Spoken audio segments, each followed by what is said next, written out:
अभी तक हम लोगों ने देखा था अंडरवर्ल्ड का लॉर्ड अपने एनर्जी से सारे माइनर्स को पकड़ते हुए कह रहा था, हाँ ये सारे कीड़े मकोड़े भी ना कुछ ज्यादा ही बोबा करते हैं। लेकिन मुझे चौंका तो इस बंदे के शरीर ने दिया है, क्योंकि इसने मेरे सारे शेडो एनर्जी को अपने अंदर समा लिया है।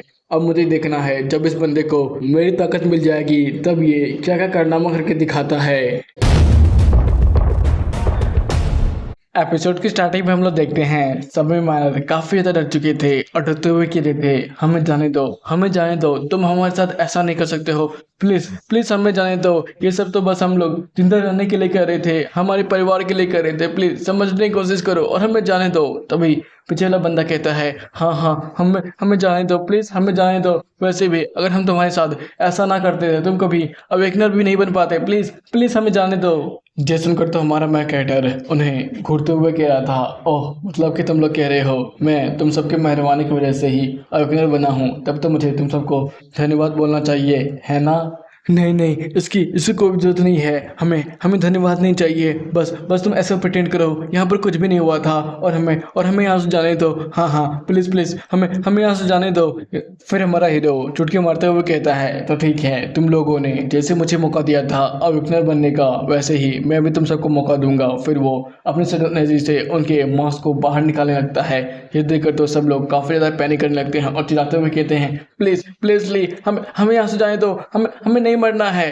फिर हमारा मैं कैरेक्टर पीछे मुड़कर बचे हुए मानर के पास जाने लगता है। ये देखकर तो बचे हुए मानर काफी ज्यादा डर जाते हैं और कहने लगते हैं, ली हमें तुम नहीं मार सकते हो, हमने हमें तुम्हारे साथ कुछ भी नहीं किया है, प्लीज ली हमें छोड़ दो। फिर ली उनकी तरफ बैटरी फेंकते हुए कहता है, लो इसे पहन लो, इसकी वजह से तुम आराम से यहाँ पर कुछ समय के लिए जिंदा बच जाओगे। ये देखकर तो सर लॉर्ड कहने लगता है, ए बच्चे ये क्या हरकत कर रहे हो, इन सबको जिंदा क्यों छोड़ रहे हो, इसे यहीं पे खत्म कर दो, नहीं तो ये लोग बाद में चलकर तुम्हें काफी ज्यादा मुसीबत देने वाले हैं। इधर हमारा ली कहता है, हाँ तुम तो अपना मुंह बंदे रखो, वैसे भी मुझे पता है मुझे क्या करना चाहिए और क्या नहीं। जे सुनकर तो सर लॉर्ड कहता है, हाँ हाँ टब बनने की कोशिश कर रहे हो, जब तुम्हारी मौत तुम्हारे सामने है तो ठीक है, मैं भी तो देखो तुम कितने तक टब बन पाते हो। चलो जाओ गुफा के बाहर जाओ, वहां पर काफी सारे मॉन्स्टर तुम्हारा ही इंतजार कर रहे हैं। इधर गुफा के बाहर तो काफी सारे मॉन्स्टर थे। ये देखकर तो हमारा ली अपने मन ही मन सोचा था, अरे नहीं मैंने कभी सोचा नहीं था गुफा के बाहर इतने सारे मॉन्स्टर होंगे।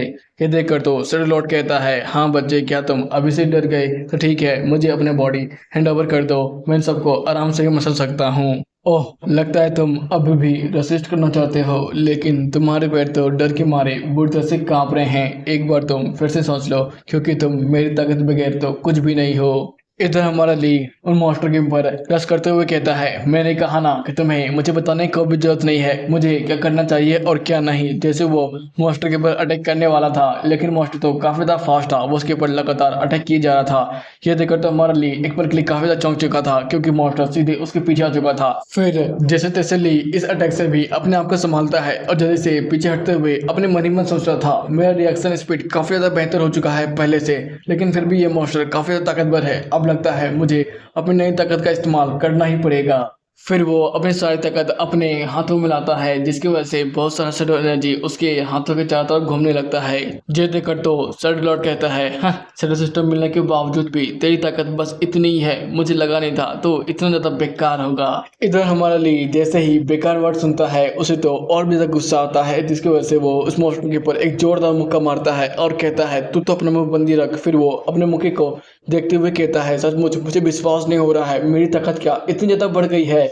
लेकिन लगता है मॉन्स्टर बस फिजिकल अटैक से मरने वाला नहीं है, इसे तो जरा सा भी डैमेज नहीं हुआ है, मैं कैसे भी कर बस एक हथियार बना लो ना तो मैं बड़े आसानी से इस जैसे मॉन्स्टर को तो मार ही सकता हूँ।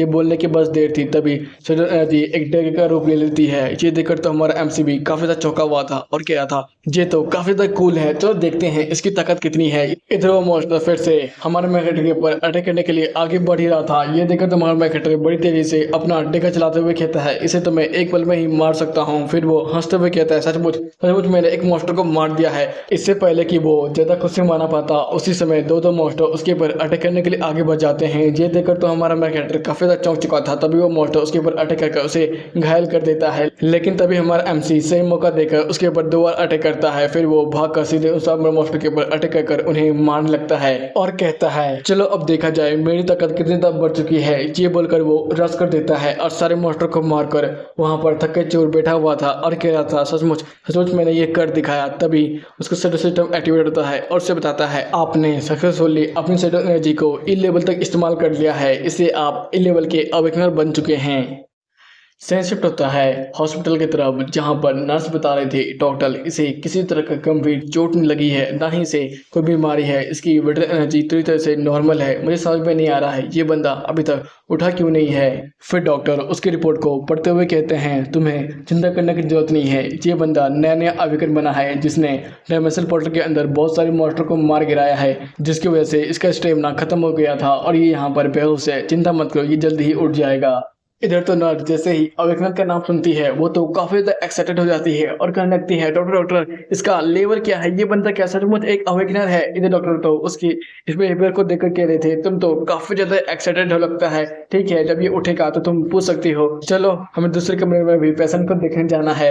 इधर तो नर्स अभी भी ली को ही देखी जा रही थी और कह रही थी ये बंदा तो सचमुच काफी ज्यादा हैंडसम है, मुझे मुझे थोड़ा और देखने दीजिए ना, मुझे ये बंदा चाहिए। रहा नहीं जाता, तड़प ही ऐसी है ना।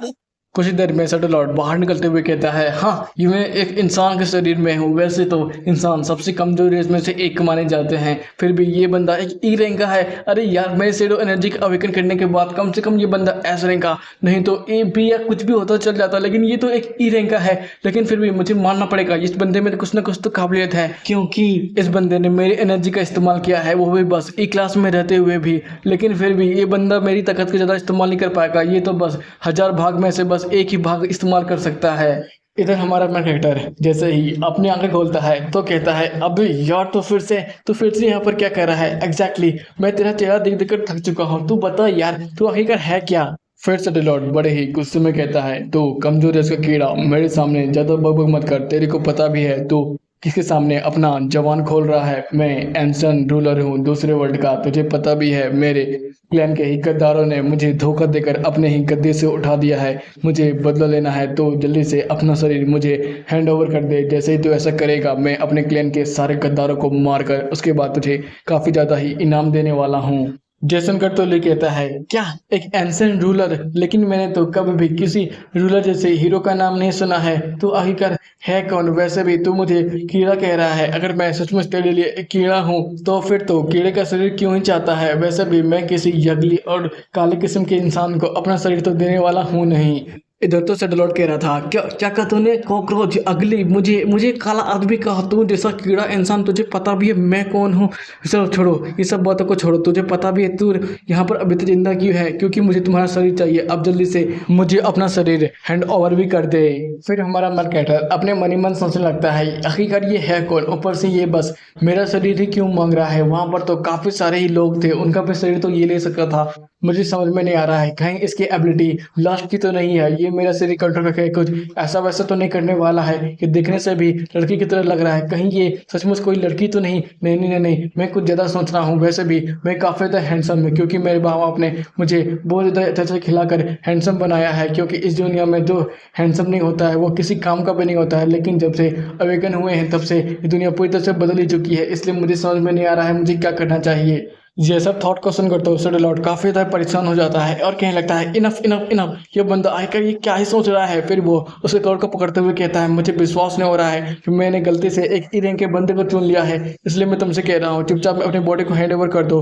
अगर तो फिर भी नहीं करने वाला तो ठीक है, जा अब जाके मर। फिर वो एक पोर्टल में उसे फेंक देता है और कहता है अगर तूने बस 3 दिन के अंदर ही डी रैंक तक प्रमोट नहीं हुए ना, तब मैं तुझे पूरी तरह से कंप्लीटली इरेज कर दूंगा।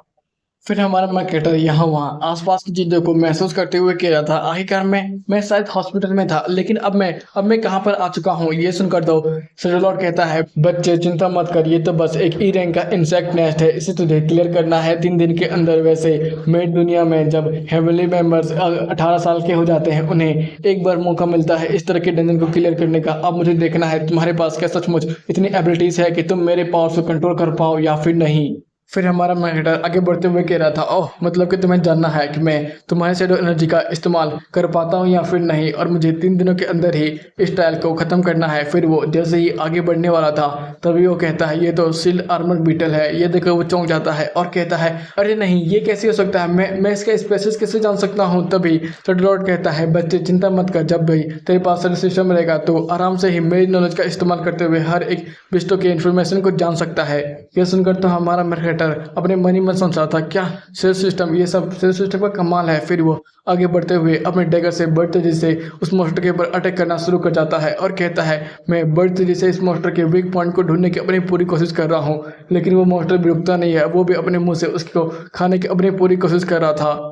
यह सब देखकर हमारा मैकेटर जल्दी से उस मॉन्स्टर के पीछे आकर भी बहुत सारे अटैक और कहता है, मैंने शायद अपने ड्रैगर से सारे इसके बॉडी पार्ट में अटैक कर दिया है, लेकिन लगता है इसके कहीं भी वीक पॉइंट नहीं है। तभी वो मॉन्स्टर उसके ऊपर डायरेक्ट अटैक करता है। यह देखकर तो हमारा मैकेटर बड़ी मुश्किल से अपने डैगर से उस अटैक को रोकता है और जल्दी से पीछे हटता है। हाँ, ये सील आर्मर बीटल तो काफ़ी ज़्यादा स्ट्रॉन्ग है, इसका हर एक बॉडी पार्ट काफ़ी ज़्यादा मजबूत है। मेरे डैगर का कोई भी अटैक इसके ऊपर काम नहीं कर रहा है।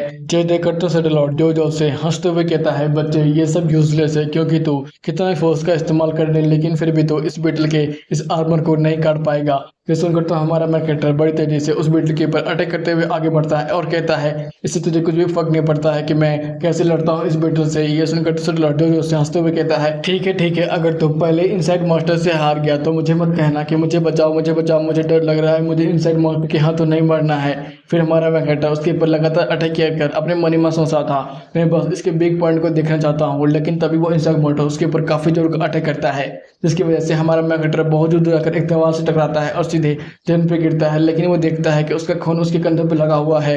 ये देखकर वो कहता है, चलो मैंने उसके वीक पॉइंट को देख लिया। इधर वो बीटल जैसे उसके ऊपर अटैक करने वाला था तो हमारा मैकेटर उसे घूरते हुए कह रहा था, चलो अब ये मेरी बारी है तुम्हें खत्म करने की। इसी के साथ ये एपिसोड यहीं पे खत्म होता है। जल्दी से मुझे कमेंट करो और मुझे बताओ आपको ये सीरीज कैसा लग रहा है, मजा आया कि नहीं। फिर मिलेंगे, बाय बाय, टाटा, सायोनारा।